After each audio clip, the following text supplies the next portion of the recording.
Hey, what's going on, guys? This is Casey of OCDGaming. Welcome to the Augmentation Evoker PvP guide for pre-patch. I'm going to be going over the talents. Everything else is pretty much straightforward, especially when it comes to the rotation. So I'm just going to go over a couple talent builds. And without further ado, let's just jump right into it, guys. So the very first build I have here is just for big damage. The mostest. What we got going on here on the Evoker side hasn't really changed a whole lot. Source of Magic and Renewing Blaze just kind of swap spaces, honestly. And we also got Spatial Paradox on this side as well. There will be times where I'm going to be playing Spatial Paradox, and that's usually going to be against casters, or if I truly just want to get a sneaky sleep on a healer halfway across the arena. So those are the times I'll be playing that. I think for the majority of the time for right now, until we get, our hero talents and everything, Time Spiral is going to be really nice.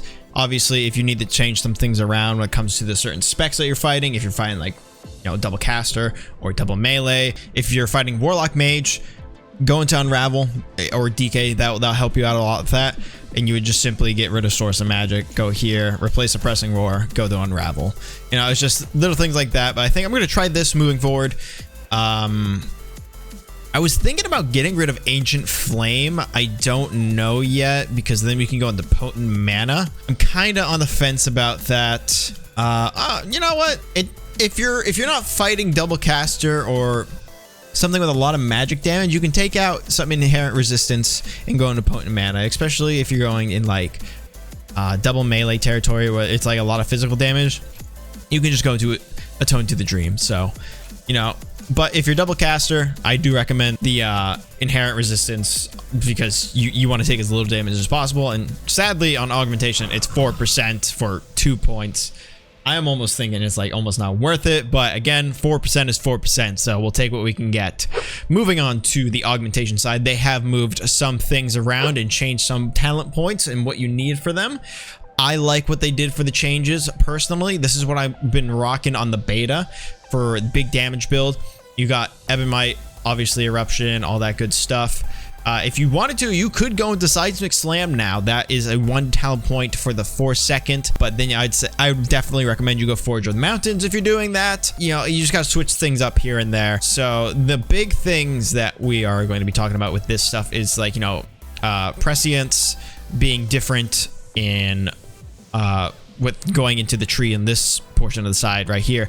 Now we do unfortunately use Fate Mirror. It's not super good still. It's okay, especially if you're running with a caster, but that does allow us to get to the bottom right tree, because over here you have to spend 2 points on Symbiotic Bloom, and then also into one here in the either Dream of Spring or Prolonged Life, just to get into Inferno's Blessing, into Molten Embers. Inferno Blessing was on this side, is now over here, and Molten Embers causes your Fire Breath to take 20% increased damage from your black spells. So that's your Eruption, your Upheaval, and other abilities come later with the hero talent. But spree patch, I do like Ignition Rush. It's just it's nice to get the cast off quick, especially we are still running a lot of haste. It's just that 40% really does help with us. So right here we get Motes of Possibilities. Now I was testing this. It's a 15% chance. So I mean, you're spamming Eruptions a lot, so I think it's pretty valuable here. It gives you, the Evoker, versatility, and then your allies will get some random buff from your arsenal. So it can be either strength,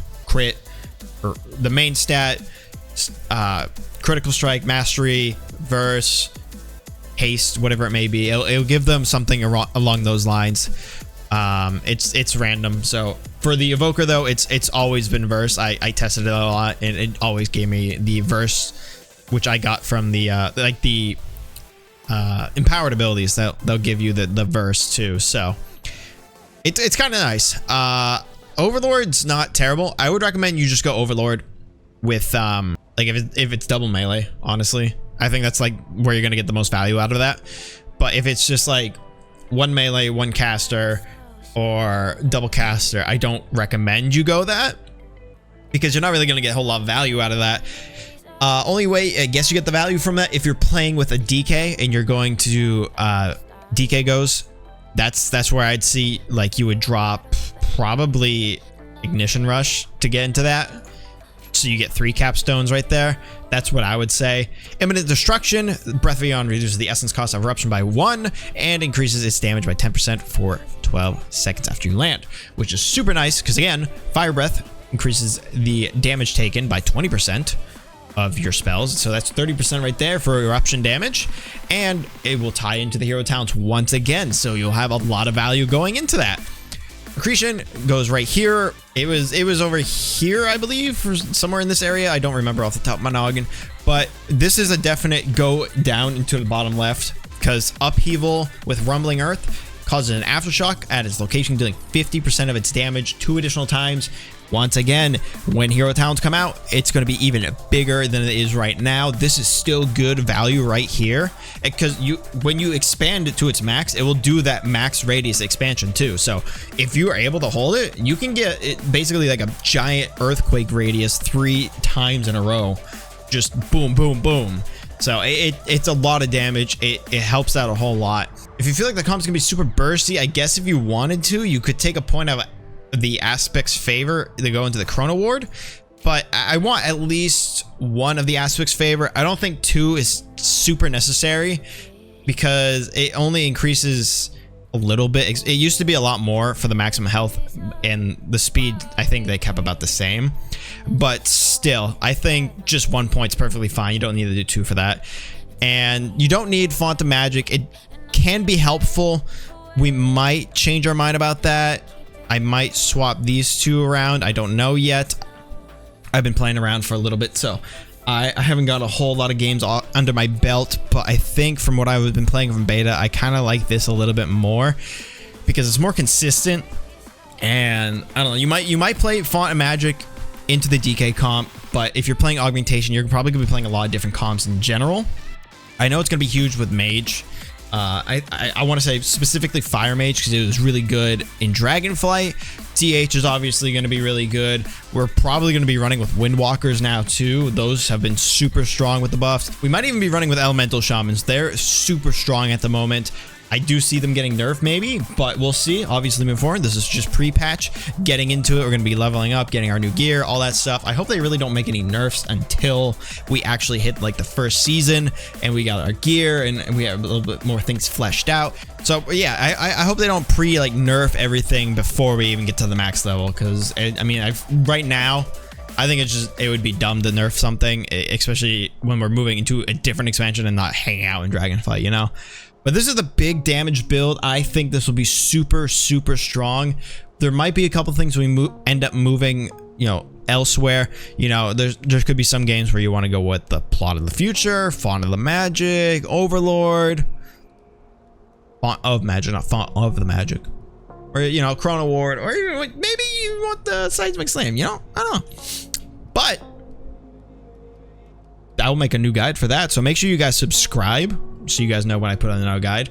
This is just the first guide of many coming along, and if you guys want a Devastation Evoker guide, let me know. So I do play both. I just recently got into hardcore Aug because I knew the changes were coming. Almost got my rank 1 title till I was screwed out of it. Oops, I shouldn't have been such a big gaping and actually just play the game. But hey, that's neither here nor there. So I'll show you guys 2 more builds. I'm not super holy shit, this is the build kind of go, you know? This is what I got for the BG build. You could just be playing a Pressing Roar as well. I think this is just pretty much kind of like the default. Having recall is just super nice to have that. Obviously the stun, Chrono Ward is just gonna be nice. I don't think you need really Perilous Fate. You'll get more value from the Chrono Ward. You could be playing the Seismic Slam. Now that I think about it, you could be playing that honestly over Chrono Ward, because then you could just do a tip scale upheaval. Honestly, we might even have to like change it into something like that, you know? I don't think we play prescience in BGs. I think it might be something like this. I don't know. You guys can choose whatever one you want. If you want this one, go for it. This will be more of like a controlling build for sure, because all the stuns you have. And then, yeah, if you're gonna play this, I recommend this instead. We don't really need Ancient Flame in BGs anyway. You could... Oh, well, you know what? We can get rid of Stretch Time then, because we're not going into that, and then you can just go with Chrono Ward. Look at that! I just made a BG build just like that. I don't know if it's going to be the meta or anything like that, but hey, if you don't want plot of the future, then deal with it. I don't know. But you know, you can either play this build right here. If you want to copy it, then just look at the talents right now, because this is going to be the build I'll throw down in the description. All the builds will be in the description below, so feel free to do that. Hell, I'll even change that up, and then so the link will be perfect for you guys. More control, that's what we want. And then this build right here, this one will definitely be like the first two. The first one that I showed, and now this one, these are definitely more like arena builds, I'd say. This is kind of just like some support build I threw together, so it gives you more healing. And again, it's Fate Mirror, but whatever. We do have to go into the prescience because we're more like supporting and like helping out our teammates in the sense with healing, survivability, and stuff of that nature, and just buffing. You know, if we can do that, awesome. We don't want to give up all of our damage though, so that's why I'm kind of going with imminent destruction. Going with the mode of possibility. Again, if you're going into like a double melee, then you can just give it imminent destruction, go with the Overlord talent. I think that's perfectly fine. All in all, I think I might mess around with this build a little bit more, change it up. I don't know if I want all this. I mean, if you don't want Fate Mirror, you could just go into Arcane Reach. That's just 5 more yards on your helpful abilities. I don't think that affects Rescue though, which would be dumb if it doesn't, because that's a helpful ability. Oh my god, it doesn't. So hey, if you want 30 more yards on your green spells and one of your reds, by god, go for it, guys. I think it's pretty dumb though. It's 5 yards. Maybe if it was 10 yards and it actually affected Rescue, I would say go into that, because then that's a 40-yard range Rescue. You might just want Fate Mirror if you're going to be playing a support build, but I think all in all, the damage build will be the king, because Scale Commander is looking insane. That's what I'm probably going to be playing as, unless Chrono Warner kind of gets some tweaks here and there. But when it came to the beta, Chrono Warden wasn't just doing as much damage. I would have to see in 3v3s. I really was just doing kind of skirmishes and the occasional solo shuffle. Nothing like, I maybe did like 2 all of the freaking beta, dude. So I think this build will be great for Scale Commander. We'll have to see what goes on with Chrono Warden, but if you want big damn Scale Commander, this build is going to be great. PvP talents, I'll go over that real quick. If there's no melee, you really don't need it on Bird in Flight. If it's like a DK or an Asa Rogue, go on Bird in Flight and Obsidian Metal. We're pretty much Born in Flame always. That can change, but Born in Flame is kind of nice just to have.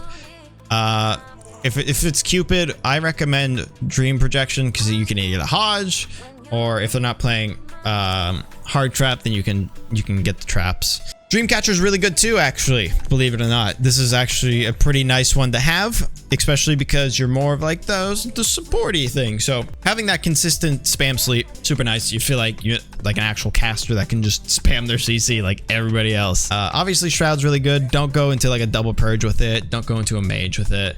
Divine and Conquer, it's not terrible. It's not terrible, but it's definitely different on augmentation, because you don't have it every minute. If you're doing like DK shit, it's okay.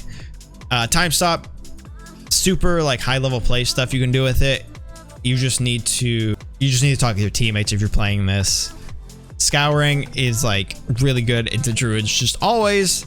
Chrono Loop is good certain scenarios, I guess. Like if you're playing with a dot class, you can play Chrono Loop. Like if you're playing with an Affylock and you throw Chrono Loop on the target, they're gonna have to eat a Dispel right there, you know? It's either that or they just loop right back and then you can kill them. So there's like a lot of possibilities. There's a lot of possibilities of things you can do. That's really all I got for the Yap session, guys. Remember, do subscribe to the channel.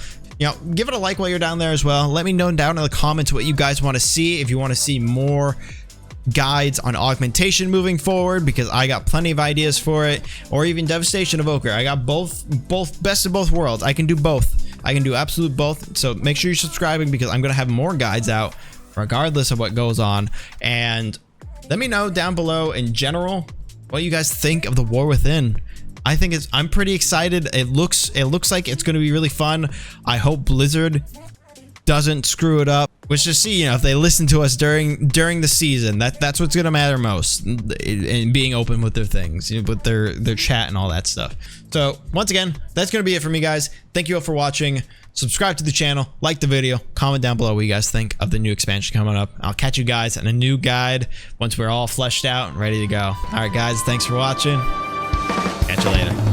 Thank you so much for watching the video. If y'all enjoyed it, don't forget to like it, share it around, and subscribe to the channel. If y'all want to see more about me, check out the playlist and the most recent uploads. Once again, thank you all for watching. Hopefully I catch you all in the next video. Take care, everybody.